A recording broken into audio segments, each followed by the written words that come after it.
Today we had a teleconference. Governor was on there, all of the mayors, to include the emergency managers. And the decision was made to to also restrict inter-island travel.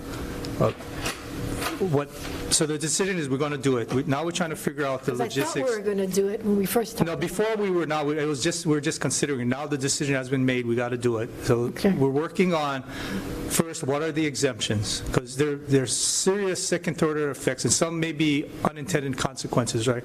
As an example, if we take this additional measure, it could be that Hawaiian just says, hey, it's not cost effective, we're not flying anymore. Then what? How do we get critical cargo back and forth by air? So we're thinking through that.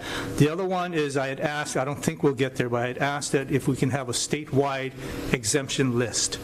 It'll be too confusing if I say, hey, if I'm going to Maui, I'm this type of worker. Am I exempt or not? If a Big Island is something else. Kauai, I'm not exempt. Oahu, I'm exempt. I don't know how long it'll take us to get there. Kauai, Maui County is ready to go now. But they realize there is some logistics that need to be done, right? How do we get those forms so that we can track the people? How do we know who's exempted or not? Is there some kind of certificate that we need, like a notary stamp, so you can actually prove and somebody's not making Xerox copies? Those are things we're thinking about now. But the decision has been made to restrict inter-island air traffic. The boat harbors, we need some time. I know there's some gaps, and it is something we're working on.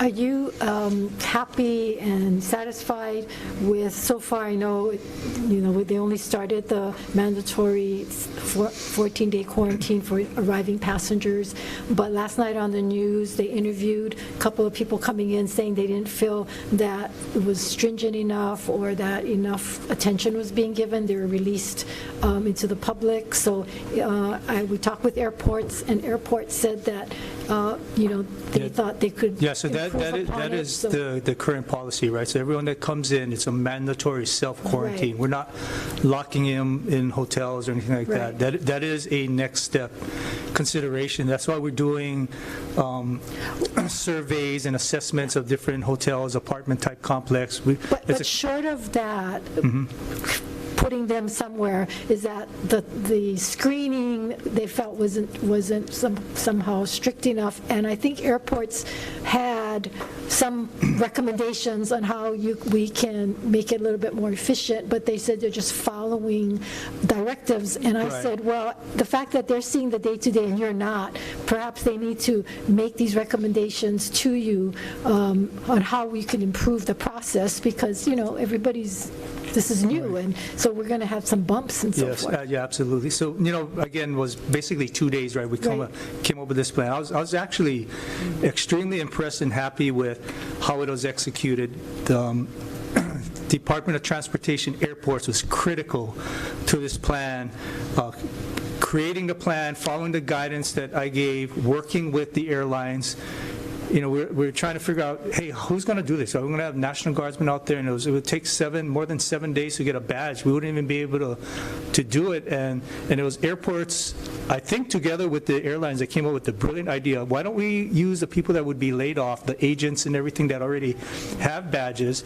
And they said, we'll pay them, keep them on payroll, and then we just reimburse. So I just did a letter, and that was in a day. That's pretty brilliant. Great. So, yeah, we had bumps, but for something this complex in 2 days, I was totally impressed. Good. That said, when we roll out this next iteration of the inter-island, we're also moving forward with 100% medical testing.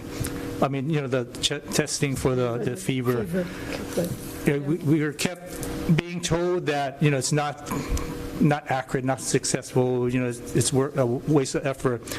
I got an email from the Director General of Taiwan, I think 2 days ago, and his numbers basically said they caught about 40% of the people coming into their island that were COVID positive.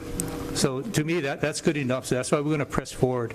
So the bottom line is we'll catch up with that, and it'll be a policy change. But again, I need to get that logistics tailored. I can't just say, hey, turn it on. Who's going to do it? I got to get all that prep. Where's the thermal scanners? Who's got that?